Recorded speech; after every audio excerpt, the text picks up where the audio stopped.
Good morning everyone. Children, today I am going to show you the types of solution, that is isotonic, hypotonic, hypertonic, and how the movement of liquids takes place through the semi-permeable membrane. Right? In case of osmosis, how the movement of liquid takes place, that I will show you. Right? First of all, I am going to show about diffusion. You can see here some equipment is lying there.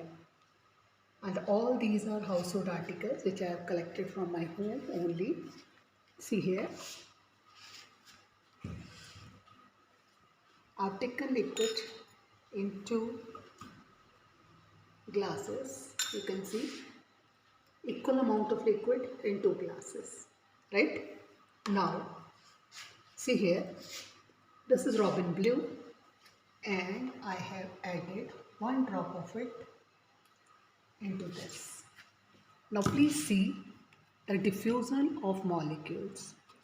You can see the layers or particles are separating from this drop and they are spreading in the whole liquid. You can see the waves rising here in the glass.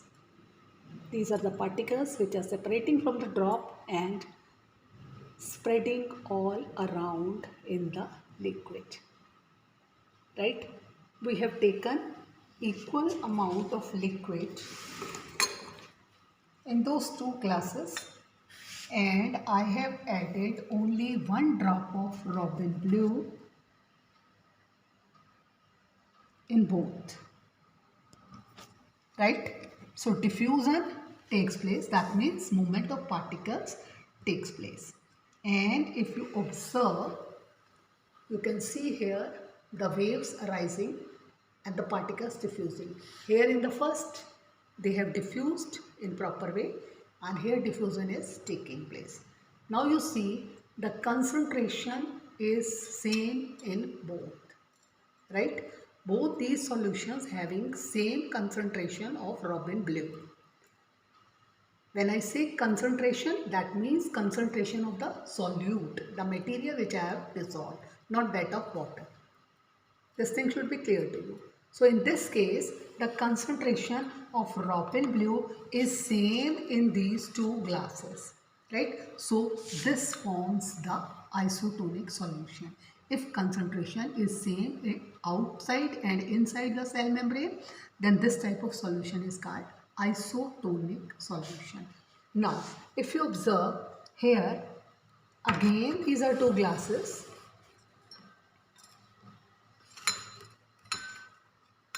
See, I have kept them in a semicircle so that you can compare the results. In this case, I am adding only one drop. Again. But in this case, I am adding bit more.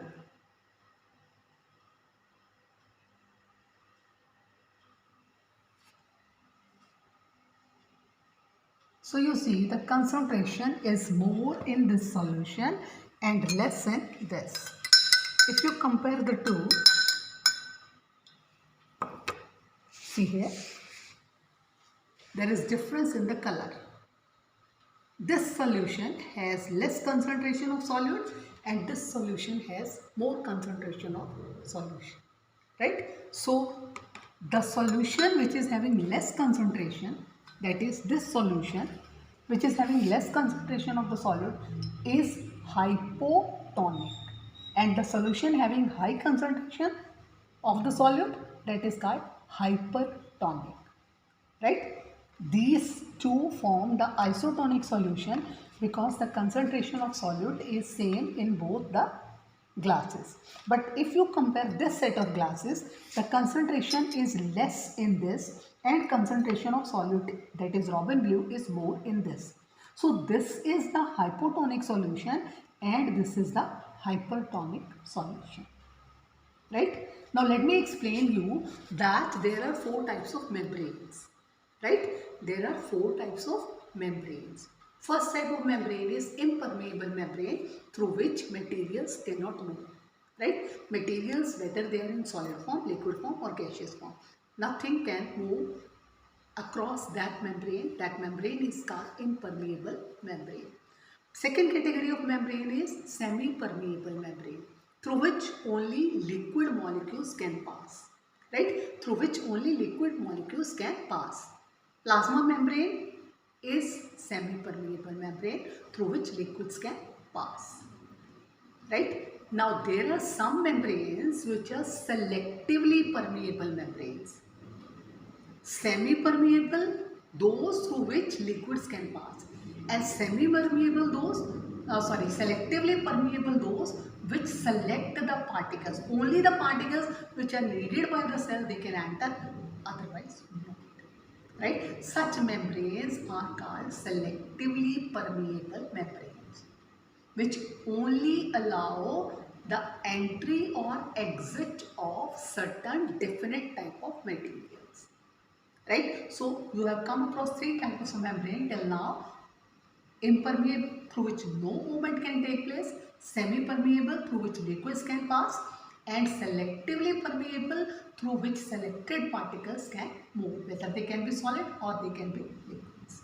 Now the fourth category is that of impermeable membranes. These impermeable membranes are those which do not allow the movement of particles at all. Right? Which do not allow, they are impermeable, and which allow free movement, they are freely permeable membranes. So the fourth category of membrane is freely permeable membranes which allow the movement of solids, liquids or gases freely. They can freely move from one side to the other. So four categories of membranes: impermeable membrane which do not allow any movement, semi-permeable through which liquids can pass, then selectively permeable through which only selected particles can pass, and then fourth is freely permeable membrane through which free movement of particles is allowed. Right? Now, the cell membranes are semi-permeable membranes, and you know the movement of liquids take place inside or outside the cells. When the fluids pass in, that is called endocytosis, and if fluids are passing out, that is called exocytosis. You remember the word exit? Exit means going out. So exit you can join with exosis. Right? If the material is going inside a cell, that is endocytosis, and if it is coming out of the cell, that is called exosmosis or exocytosis. Endocytosis going in, exocytosis coming out. Going in, endocytosis, coming out, exocytosis. And if it is osmosis, then it is called endosmosis and exosmosis. Am I clear to you? In case exosmosis takes place, cells are plasmolized. That means cells shrink. If movement of water takes place from the cell to outside, then shrinkage of protoplasm takes place and cell is deplasmolized. Cell is plasmolized. Cell shrinks and we say cell is plasmolized. Right? And if it comes out, then cell is deplasmolized. Then let me explain you with the help of an example of taking an egg. If you take the common egg, the outer shell is made up of calcium only. And if you put the cell in hydrochloric acid, dilute hydrochloric acid for some time, the shell dissolves. And now what you get? You get the egg cell with a permeable membrane only. Right? This is the egg cell with a cell membrane or plasma membrane only. The outer shell has been removed. Now, what do we do? We have put this egg cell in a simple water. We have dipped the cell in simple water. And if we dip the egg in simple water, then after some time we see that the size of the egg increases. Why? Because the concentration of materials inside is more. That means inside the egg is hypertonic. Right? When the concentration inside the egg of the material is more, that means inside the egg we have hypertonic solution and outside there is simple water. So this is hypotonic solution. Am I clear to you? Inside the egg the concentration is more, so this is hypertonic solution, and outside where we have taken plain water, this is hypotonic solution. Now movement of water taking place through this semi-permeable membrane, water is going on in.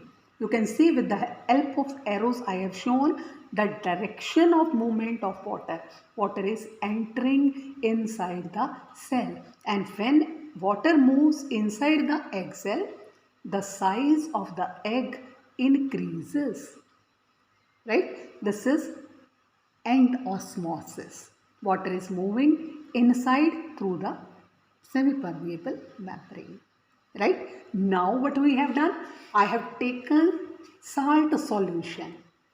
Right? I have taken salt solution and dipped the same type of cell whose shell is removed in this solution. Right? Now outside, as it is salt solution, the concentration is of salt is more outside than inside the egg. Right? So outside is hypertonic solution and inside is hypotonic solution. Am I clear to you? Inside the egg we have hypotonic, and outside, as we have dissolved salt, so this is hypertonic solution. Now, I told you just now that water moves from hypotonic to hypertonic, right? So in this case, hypotonic is inside, so water starts moving outside the egg. When water from egg removes outside, the size of the egg shrinks. It becomes smaller. So you can compare here. In this case, the cell of the egg cell has enlarged in size or swells, and in this case the egg shrinks or the size decreases. Right? So solutions, in solutions the movement of water in case of osmosis, right, takes place always from hypotonic to hypertonic. If we put the cell in plain water, outside is hypotonic and inside is hypertonic, so water moves from outside inside. As in this case, water moves inside the egg and the size of the egg enlarges. But in this case, what happened?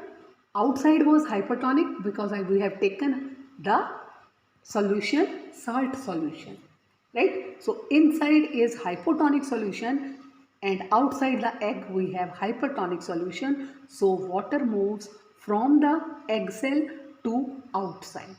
As a result, the size of the egg decreases.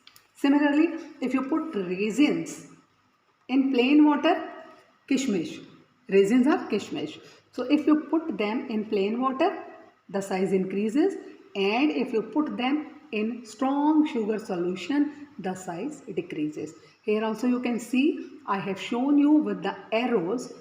In case the outside is hypo solution, hypotonic, plain water, and inside the raisin or kishmish, the concentration of sugar is more, right? So inside is hyper and outside is hypo. So water from outside moves inside the raisin and the size of the raisin increases. They swell, right? Similarly, if you put the raisins in strong sugar solution, inside is hypo and outside, because it is strong sugar solution, so the concentration is hyper solution, right? And in this case, water moves from inside of the raisin to outside, and raisin decreases in size or shrinks.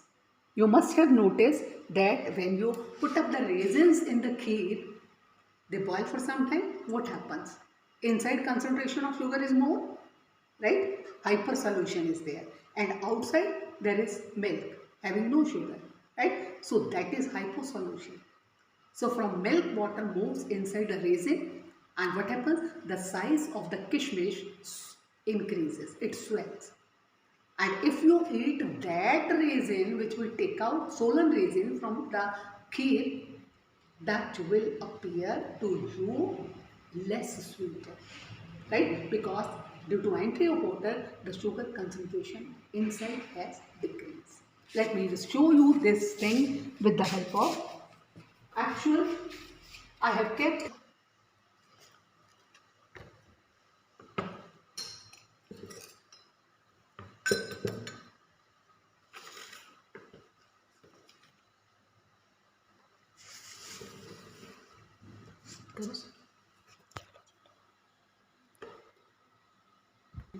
So children, here I have kept a check for you, right? I have kept, you see here, these are simple raisins, right? You can see the size, these are normal raisins. Here in this case, I have kept the raisins in plain water, and in this case, I have kept them in strong sugar solution. I have dissolved sugar in the water and then kept raisins in that, right? Now let me take them out and show you the size.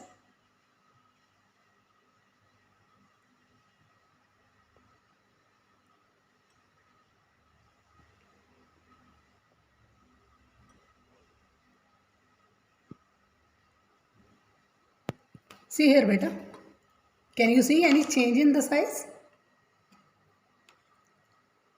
Yes, you can observe that the size of the raisins has increased. Water has entered into them, right?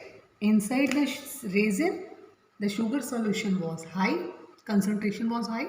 This was hyper solution. And outside we have taken plain water, so this was hypo solution. And water has moved from hypo to hyper. From outside, water has entered into the resin, and you can compare the size. The size has increased this much, right? You see the size has increased. Can you see the size? Compare with this. This is normal size, and this is the size of the raisin after the water has entered into them. Now let me take raisins out of the hyper solution. Observe this. These are the raisins which I am taking out of the hyper solution.